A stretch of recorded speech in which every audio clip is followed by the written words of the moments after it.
골로새서 1장 24절로 29절까지 제가 먼저 읽을게요. 신약 325페이지입니다. 네.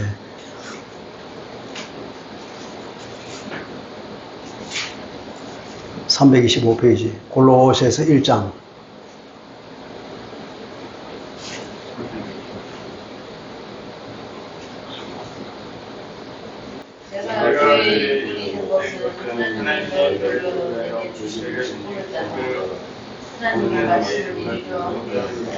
이 비밀은 만세와 만대로부터 감추어졌던 것인데 이제는 그의 성도들에게 나타났고 이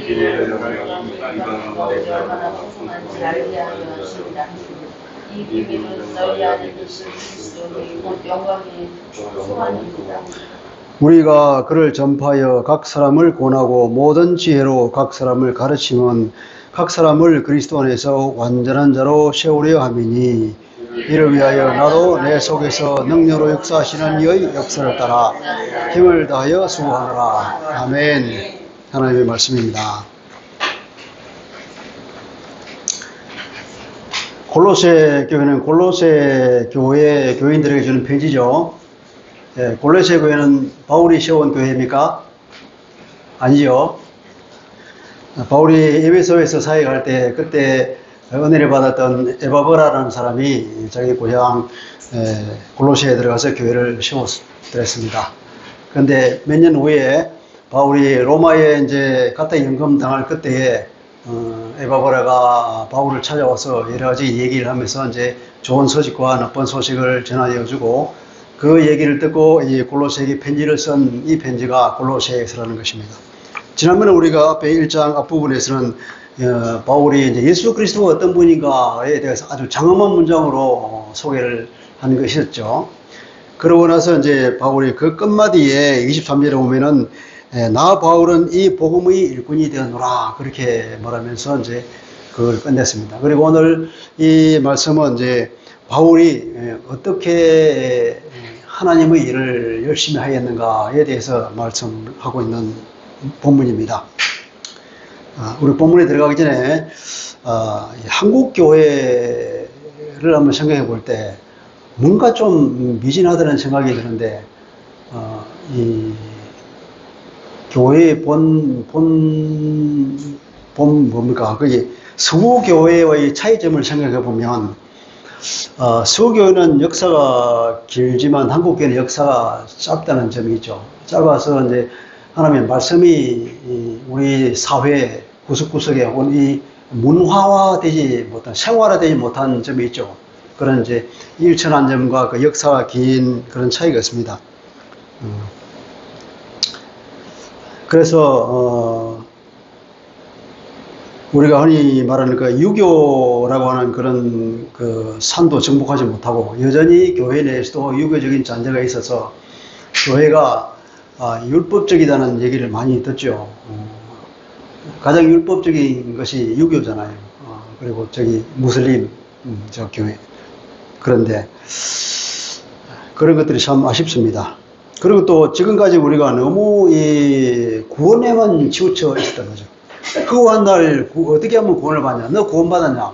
뭐 그런 얘기만 늘 하고 있다가 개미 쳇바퀴 돌듯이 더 이상 깊이 들어가지 못하는 것을 보고 참 안타깝게 생각하는데 문제는 우리가 구원받은 이후에 그러면 어떻게 살아야 할 것인가?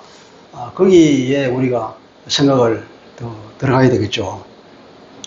어떻게 살 것인가 하는 그런 문제는 보면 이제 우선 윤리의 문제가 더 될 것이고 두 번째로는 이제 더 깊이 들어가서 하나님의 마음과 내 마음이 일치되는 그런 정도까지 들어가야 되는데 너무 그 아직 윤리적인 문제도 제대로 안 되어서 신문에 나오는 그 목사나 장로들이 형법에 뭐 이렇게 저촉이 돼가지고 처벌받는 내용이 가끔 나오잖아요. 그 참 너무 안타깝죠. 그러니까 이게 우리가 구원의 은혜에 너무 취해 있어가지고 더 성장하지 못하고, 그죠? 그리고 이 사명의 바다로 나가기를 너무 두려워하고, 심지어 고생을 너무 싫어하는 그런 얘기죠. 고생이 싫으니까 여기가 조사원 이러면서 이제 구원에 머물러 있다는 거죠. 그러면 굉장히 손해인 거예요. 더 저 넓은 은혜의 바다가 마음껏 펼쳐지는데 거기에 들어가 보지도 못하고 그냥 거기 앞에 앉아서 해변에만 쪼그려 있다가 오면 그 얼마나 억울한 일입니까? 우리에게는 엄청난 그 투자 기회가 우리 앞에 계속 오는데 그걸 날려버리는 어리석음을 범하는 거죠. 바울은 또 에베소서에서 이렇게 말합니다. 세월을 아끼라 그러죠. 세월을 아끼라고 하는 것이 어떤 의미를 그랬습니까?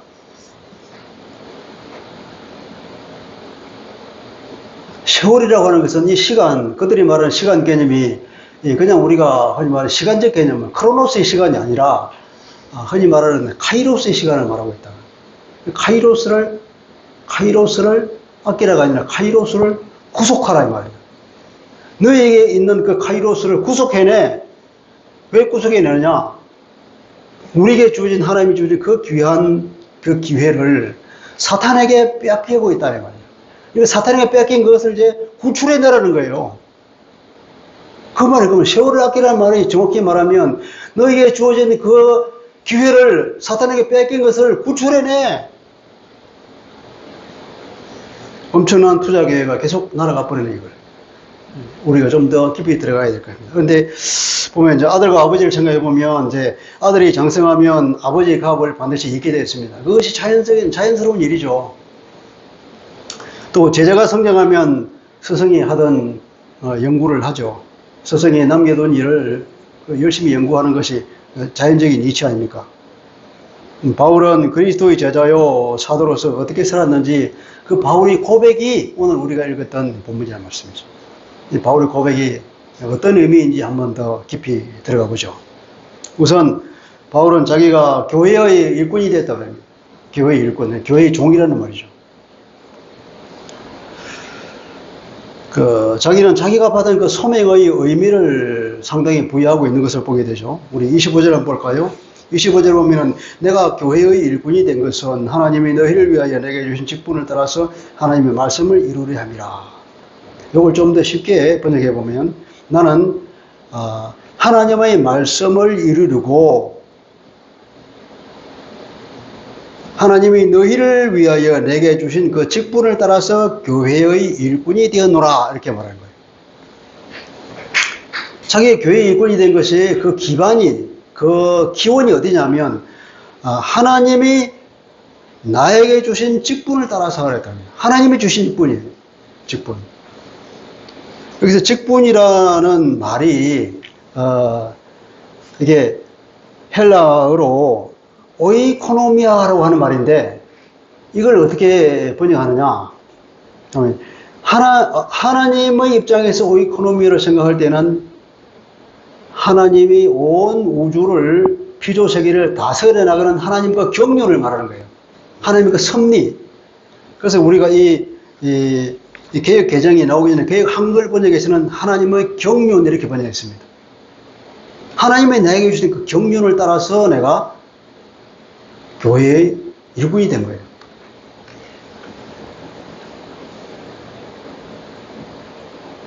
이게 이제 사람에게 오이코노미아라고 쓸 때에는 이제 자기가 받은 어떤 직무, 어떤 업무, 내가 할 일, 그걸 이제 오이코노미아라고 하는 거죠. 하나님이 하시는 일은 우리가 하는 일보다는 차원이 다르잖아요. 온 세계를 움직이는 거예요. 움직이는. 이렇게 장엄한 하나님의 이 우주를 움직여 나가는 그 섭리 가운데에 자기가 이 일을 맡았다.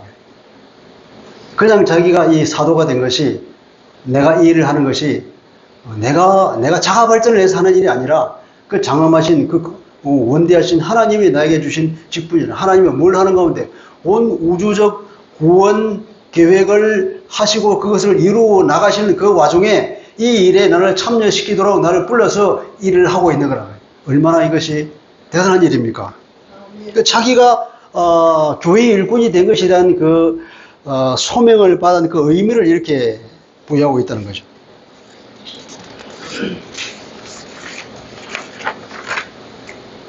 그리고 그것은 골로새 성도들을 위하여 하는 것입니다.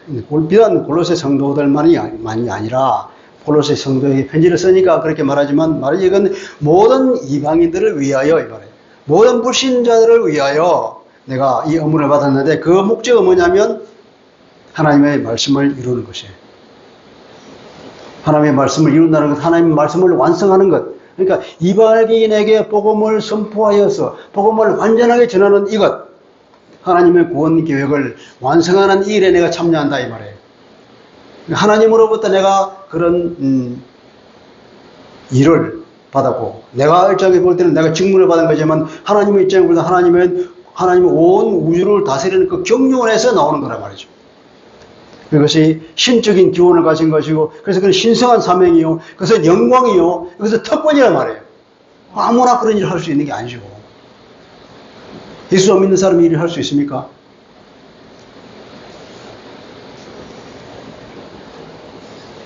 그렇기 때문에 바울은 24절에 가면은 이제 나는 너희를 위하여 받는 괴로움을 기뻐하고 그리스도의 남은 고난을 그 몸된 교회를 위하여 내 육체에 채우노라. 그래서 이런 엄청난 선언이 있습니다.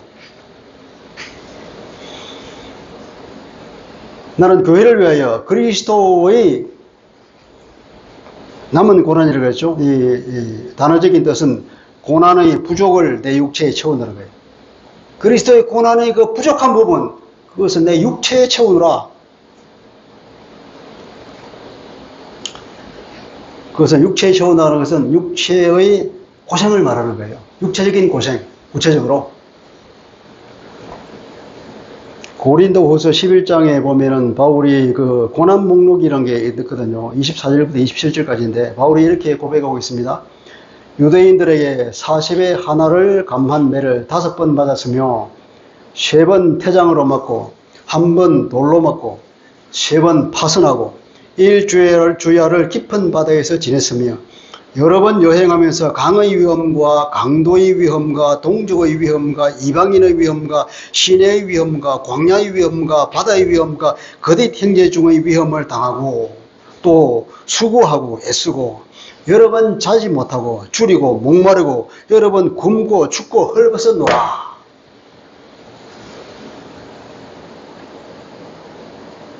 그것이 바울이 그 육체적인 고통을 자기 육체에다가 부었다는 의미죠.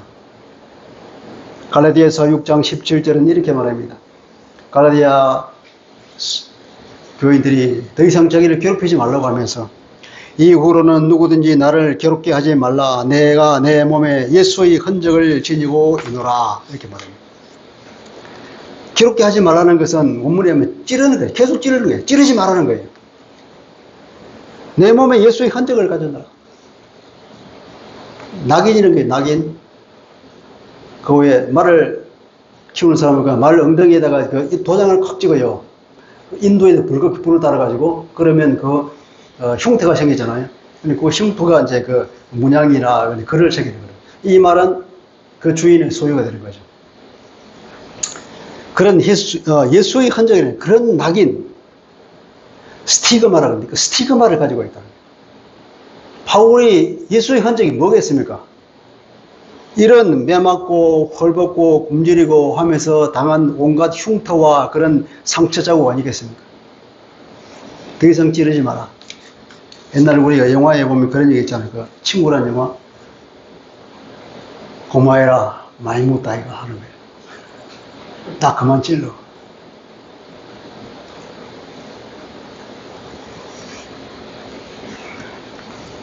근데 그리스도의 십자가 고난이 우리를 구원하는데 부족해서 그 부족한 고난이라 그럴까요? 그런 의미는 아니고, 그러니까 남은 할 일을 제자들에게 남겨놓고 성천하셨잖아요. 그 제자들에게 남겨놓은 그 사명을 말하자면 남은 고난이라는 거예요. 주님께서는 성령을 보내셔서 제자들을 이끌고 계시죠? 주님은 성령을 통하여서 제자들을 움직여 지금도 주님의 일을 하고 계십니다. 그래서 그것을 우리는 흔히 주님이 지상에 사신 일을 지상사역이라고 그러고 지금 성천하시고 난 이후에 지금 하고 있는 일을 천상의 사역이라고 그래요. 계속 지금도 주님께서 일하고 계신다. 성령을 통하여서 그 자기의 백성들을 통해 제자들을 통해서 일하고 계시는 거예요.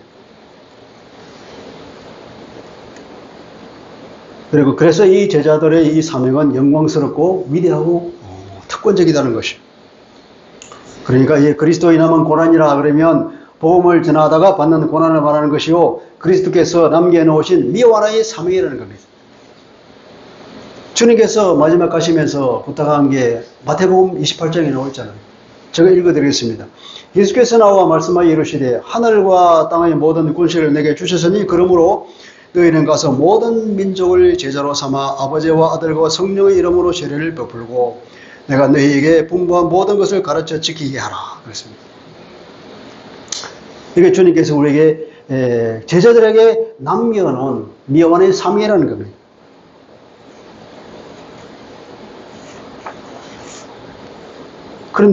그런데 바울은 그 괴로움을 기뻐하고 그랬어요. 어떻게 괴로움을 기뻐할 수 있겠습니까? 보통의 괴로움이 아니라 아까 우리 읽었던 그 고난의 목록이 보면은 혀가 아주 우리가 감당하지 못하는 그런 괴로움이다. 그것도 하루 이틀도 아니고 십수년을. 그렇다면 그냥 그것이 기쁨이 될 수 있는 것이 아니고 그걸 깊이 생각해 볼 때에 더디가 기쁨이 될 수 있는 거예요. 그는 내가 받은 직분이 무엇인가를 생각해 보는 거죠. 이것이 얼마나 영광스럽고 이건 신성한 것이고, 그리고 내가 받은 그 구원을 생각해 보십시오. 나 같은 사람이 구원을 받다니 그거 너무나 엄청난 거죠. 그것도 소망이 없었는데 이제는 소망이 있게 살잖아요.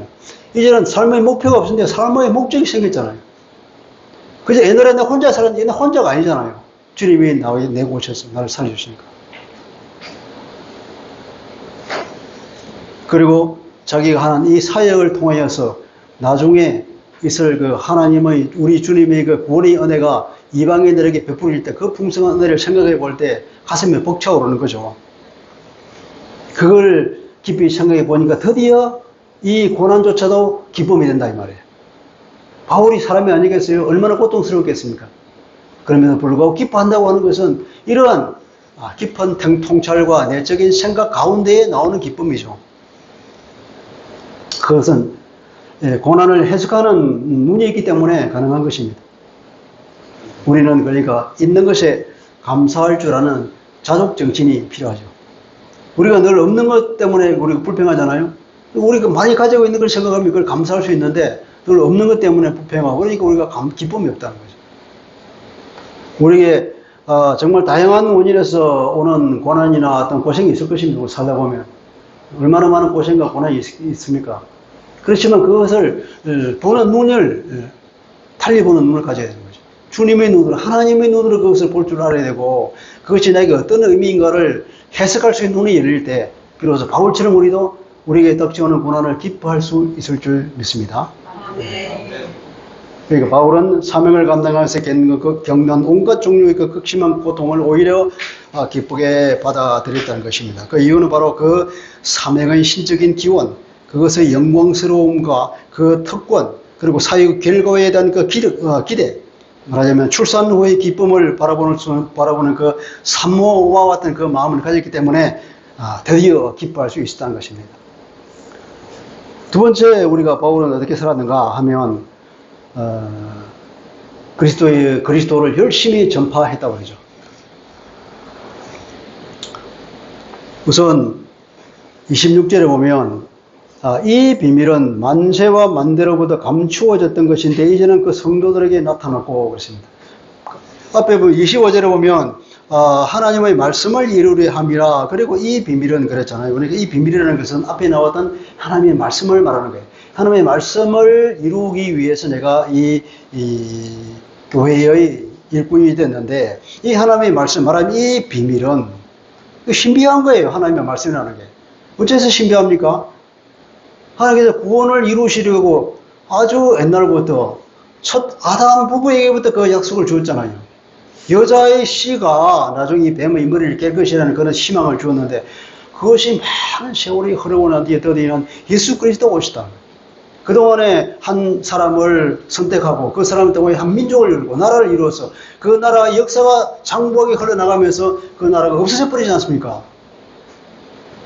그런데 하나님의 때가 되니까 당신의 아들을 땅에 보내셔서 그분을 통해 구원을 이루시는 보니까 정말 신비스럽게 짝이 없는 거예요. 그 하나님의 놀라운 구원 계획이 어떻게 이루어질 가느냐. 그것이 이 비밀이라고 말하죠. 그 비밀은 이렇게 하나님의 구원을 이루시겠다는 그것을 지금에 알았지만 옛날에 누가 알았겠습니까? 그러니까 그것이 만세와 만대로부터 감추어졌던 것이라고 했죠. 그런데 이 비밀은 뭐라고 합니까? 이 비밀은 27절에 보면 너희 안에 계신 그리스도니 곧 영광의 소망이니라.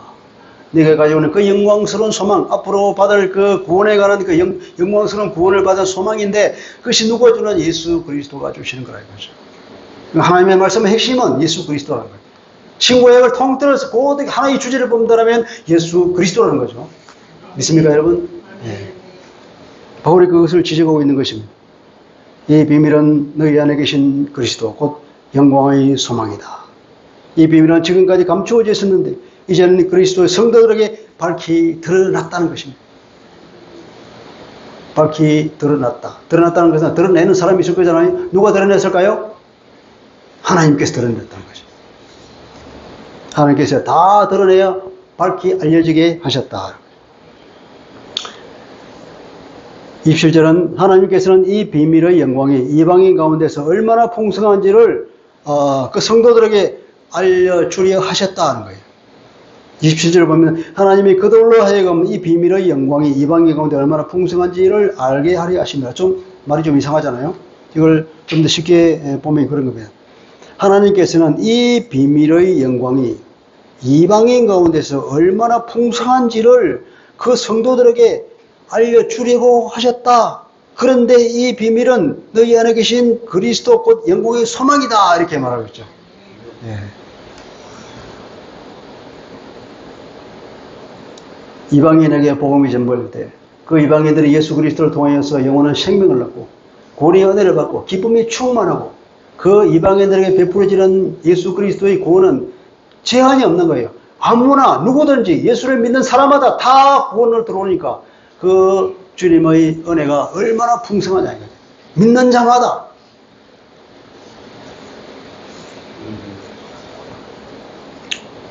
자, 그런데 우리가 에베소서를 알죠, 그죠? 에베소서를 써서 보낼 때 함께 보낸 편지가 바로 이 에베소서와 골로새서, 빌레몬서라는 겁니다. 근데 에베소서와 골로새서 짝을 이루는데 그때 두 성경이 자매 편지라고도 볼 수 있는 거예요. 이 에베소서에 보면 그 비밀이라는 말이 나오거든요. 에베소 3장 4절 6절 보면 너희를 위하여 내게 주신 하나님의 그 은혜의 경륜을, 이건 경륜이라고 보내겠죠. 은혜의 경륜을 너희가 들었을 터이라. 곧 계시로 내게 비밀을 알게 하신 것이지. 비밀을 알겠다는 비밀. 내가 먼저 간단히 기록함과 같으니 그것을 읽으면 내가 그리스도의 비밀을 깨달은 것을 너희가 알 수 있으리라. 이제 그의 거룩한 사도들과 선지자들에게 성령으로 나타내신 것 같이 다른 세대에서는 사람의 아들들에게 알리지 아니하셨으나 이는 이방인들이 복음으로 말미암아 그리스도 예수 안에서 함께 상속자가 되고 함께 지체가 되고 함께 약속에 참여하는 자가 되리라. 이 비밀은 뭐냐면 이방인들이 유대인 그리스도인들과 함께 뭐냐면 예수를 통해서 하나님의 상속자가 되고 함께 지체가 되고 함께 약속에 참여하는 아브라함의 그 약속에 참여하는 그런 은혜를 받는 거라 이거는 이 비밀이라는 것은 이방인도 구원을 받는 것 그것이 비밀이라는 거죠. 근데 에베소 1장 9절 10절도 이런 말이 있습니다. 그 뜻의 비밀을 우리에게 알리신 것이요 그의 기뻐하심을 따라서 그리스도 안에서 때가 찬 경륜을 위하여 예정하신 것이니 하늘에 있는 것이나 땅에 있는 것이나 다 그리스도 안에서 통일되게 하려 합니다. 그리스도 안에서 통일. 하늘에 있는 것이나 땅에 있는 모든 것이 다 그리스도의 발밑에 들어가서 그리스도의 통치 안에서 그리스도의 다스림을 받게 되는 것. 이것이 비밀이라는 겁니다. 하나님께서 모든 구원 기분을 이루어 나가는 궁극적인 뜻이 목적이 뭐냐? 그리스도가 통치하는 나라. 하나님의 나라가 완전히 있어서 하늘에 있는 것이나 땅에 있는 모든 것이 다 그리스도의 통치 가운데 복종하는 것. 이것이 구원이라는 말이에요. 이방인들의 구원을 얻음으로써 그것이 가능하게 되는 거죠. 모든 피조물들도 다. 또 하나 더 있습니다. 뿐 아니라 에베소 3장 9절 10절에 보면 자, 만물을 창조하신 하나님 속에 영원 전부터 감추어져 있던 이 비밀의 경륜이 비밀의 경륜이 감추어진 계획이라요. 하나님의 감추어진 계획이 어떠한 것을 드러내게 하려 하십니다. 이는 이제 교회로 말미암아 하늘에 있는 통치자들과 권세들에게 하나님의 각종 지혜를 알게 하려 하시니. 무슨 말입니까? 이건 교회로 하여금 하늘에 있는 통치자들, 권세자들, 이건 악한 영이에요. 하늘에서 이 땅을 조종하는 그 악한 영들에게 하나님의 각종 지혜가 얼마나 풍성하고 얼마나 위대한 것인지를 이 교회를 통해서 보여주는 거예요. 할렐루야. 이 교회라고 하는 것이 그렇게 위대한 거죠. 하나님께서 이 땅에서 그 구원 계획을 이루시는 귀한 도구로서 사용하는 게 교회라는 거예요. 그래서 바울은 저를 그 교회의 일꾼이 됐다고 했잖아요. 그러니까 결국은 그 모든 것이 주님의 그 통치 가운데 들어가는데 이제 그것을 방해하는 그 하늘에 있는 사탄은 쫄개들을 보라 이거죠. 교회를 통해서 하나님이 하시는 그 놀라운 지혜를 너희들이 보냐? 네. 우리 요즘 그 시종말 그런 말 있잖아요. 뭐 누구 보고 있냐? 그런 말 있죠. 하나님께서 그런 거예요. 보고 있냐? 이 교회가 하는 일 봐. 교회가 아무것도 아니겠지. 그러나 하나님의 놀라운 그 구원 계획을 이루는 하나님의 도구다 말이에요. 수단이요. 보면 이렇게 말하는 바울의 말하는 그 다른 의도는 또 그 당시 이단들이 있었는데 영지주의자라고 하는 이단이 있었단 말이에요. 그런 것들이 교회 거기도 파고 들어와서 문제를 일으키니까 그 영지주의자들을 논박하는 의미도 있습니다. 뭐냐면 그들은 그리스도 외에 어떤 특별한 영적인 지식이 필요하다고 주장하는 사람들거든. 예수만으로는 부족해. 우리처럼 놀라운 그런 영적인 지식이 필요해. 어떤 영적인 은사를 받은 것처럼 그렇게 얘기하는데 바울은 아니다. 그리스도로 충분하다. 예수 그리스도 그분이면 충분합니다. 네, 다른 어떤 것도 필요 없어요. 그래서 바울은 28절에 보면은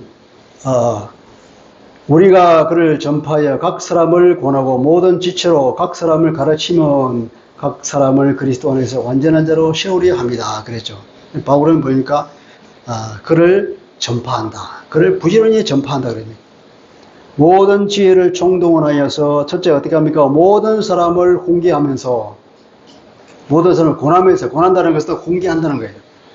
훈계한다는 것은 권면하고 설득하고 잘못하면 꾸짖어가면서까지도 그 복음을 전파하는 것이 훈계하는 거예요.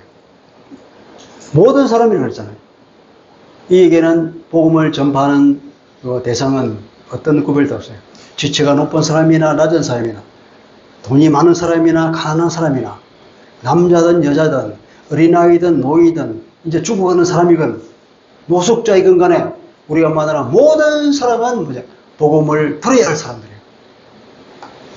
그래서 모든 사람에게 훈계하고 또 어떻게 모든 사람을 가르치면서 복음 전파는 두 가지 투 트랙으로 이루는데 하나는 훈계하고 하나는 가르치고 그것이 복음을 전파하는 거예요. 바울은 그렇게 모든 지혜를 총동원해서 그렇게 했다고 합니다. 전파의 목적은 뭡니까? 그렇게 전파해서 각 사람을 가르치는 것은 각 사람이 그리스도 안에서 완전한 자로 세워지도록. 완전한 자로 세운 자 그런데 세운다고 하는 이 단어의 뜻은 원래 드린다는 거예요. 드린다. 우리 번역을 이제 사람을 세운다 이렇게 말했지만 이것은 어떤 그림이냐면 제사 지내는 그림이에요.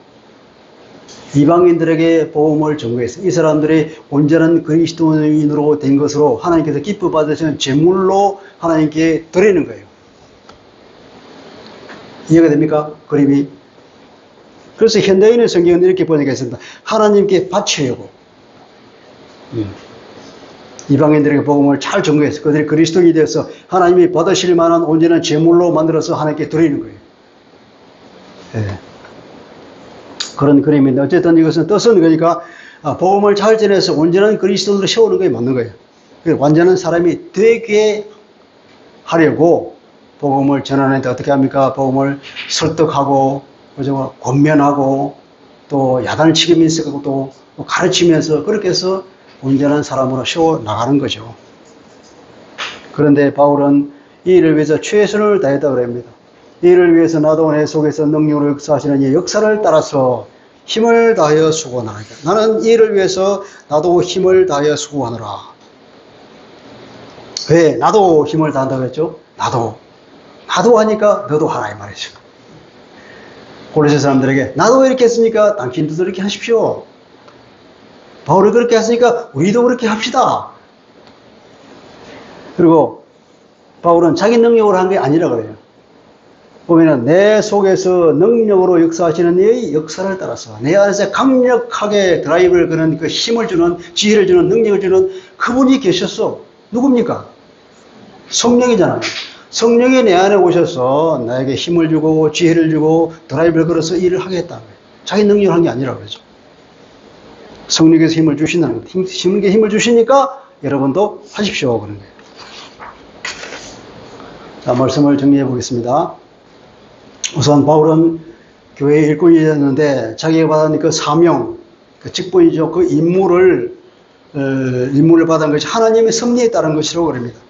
그것은 바로 우주적 구원 계획을 이루어 나가시는 하나님의 영광스러운 일에 참여한다는 자부심과 기쁨이라는 거예요.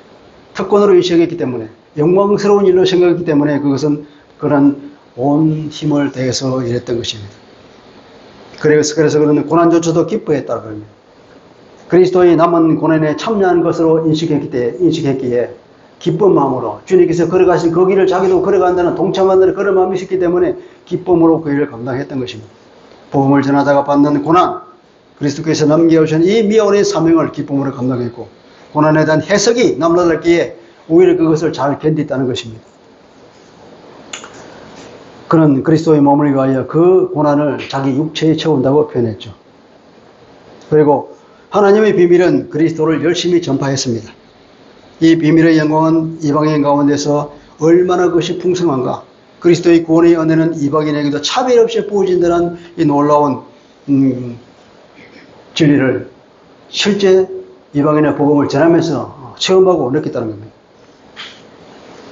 그리고 만물이 그리스도 안에서 다스림을 받을 것이라는 그 소망을 봤기 때문에 하늘에 있는 통치자들과 권세들에게 하나님의 각종 지혜를 알게 하시는 이것을 버리고 참으로 신기하고 놀랍지 않습니까? 바울이 복음을 전파한 데는 두 가지로 통해서 했다고 그랬죠. 훈계, 권면이나 설득을 통해서 하고 또 가르침을 통해서 했다고 그럽니다. 자, 여기서 한 가지 짚고 넘어간다 그러면 25절에는 바울이 교회의 일꾼이라고 했는데 23절에 보면 나 바울은 이 복음의 일꾼이 되었노라 그랬죠. 교회의 일꾼은 다른 말로 하면 복음의 일꾼이에요. 교회의 일꾼이 복음의 일꾼이 아니면 그것은 더 이상 교회의 일꾼이 아닌 겁니다. 교회의 일이라고 하는 것은 복음 전하는 일, 궁극적인 목적이 거기에 있는 거예요. 우리가 서로 친교를 하고 서로 교제를 나누는 것도 궁극적 목적은 어디 있다고요? 복음 전하는 일에 있는 거예요. 생명을 살리는 일에 있는 것입니다. 거기에 우리가 초점이 맞춰졌다 그러면, 않다 그러면 교회의 어떠한 일도 이것은 교회의 일이 아닌 거예요. 그리고 그리스도의 고난에 참여하는 사람이 받는 복이 있겠죠. 예수님은 마태복음 5장에서 이렇게 말합니다. 11절 12절인데요. 나로 말미암아 너희를 욕하고 박해하고 거짓으로 너희를 거슬러 모든 악한 말을 할 때는 너희에게 복이 있나니 기뻐하고 즐거워하라. 하늘에서 너희의 상이 크다.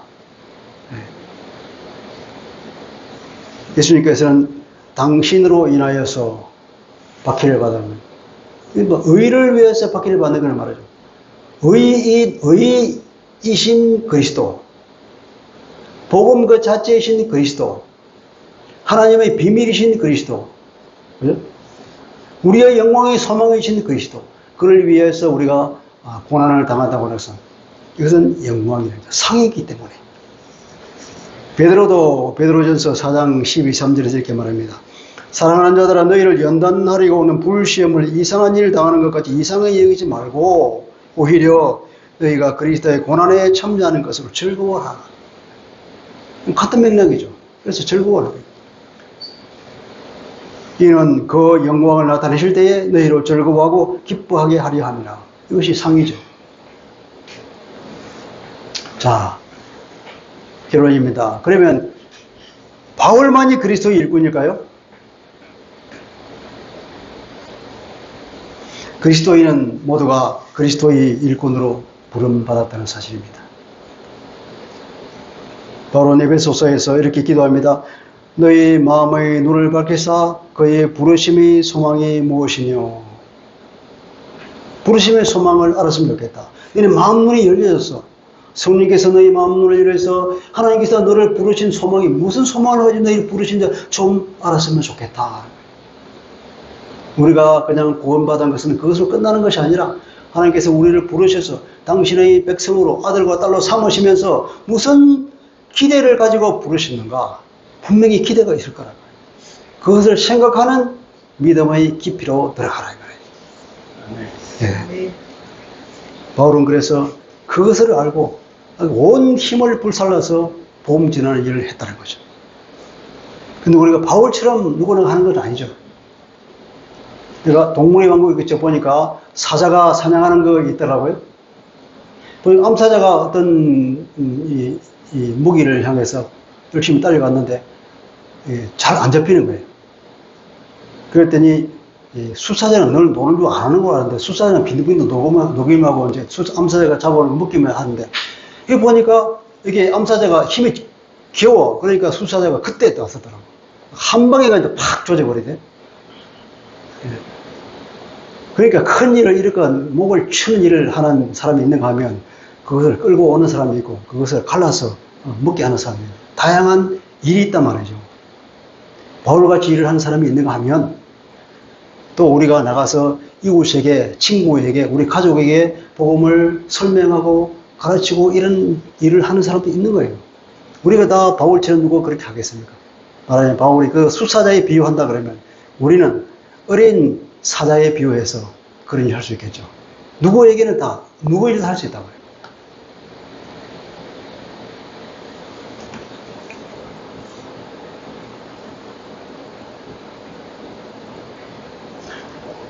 그리스도께서 우리에게 남겨두신 이 미원의 사명, 그것은 바로 복음을 전파하는 일입니다. 예수님의 부탁의 말씀, 아까 마태복음 28장 말씀처럼 바울은 또 디모데에게 그런 부탁을 합니다. 디모데후서 4장에 보면 이렇게 말합니다. 하나님 앞과 살아있는 자와 죽은 자를 심판하신 그리스도 예수 앞에서 하나님 앞과 심판주 그리스도 예수 앞에서 내가 엄히 명하노니 너는 말씀을 전파하라. 때를 얻든지 못 얻든 장상 힘쓰라. 범사에 오래 참음과 가르침으로 경책하고 경계하며 경하라. 가르침으로 그리고 권하면서 그리고 복음을 전파하라는 거예요. 마찬가지로 그리스도인은 모두가 그래서 그리스도의 후계자입니다. 그분이 남겨두신 미화원의 사명에 동참할 의무와 특권이 있습니다. 우리는 모두 누구라고요? 그리스도의 후계자. 우리 모두 그리스도 후계자입니다. 바울이 그랬듯이 우리도 우리의 힘과 우리의 능력 때에 따라서 우리가 할 그런 후계자로서 할 일이 있는 줄 믿습니다. 바울은 권하고 가르치라 그랬지만 우리는 3단계를 봅시다. 첫째, 배워야 되잖아요. 배우고 권하고 가르치는 거예요.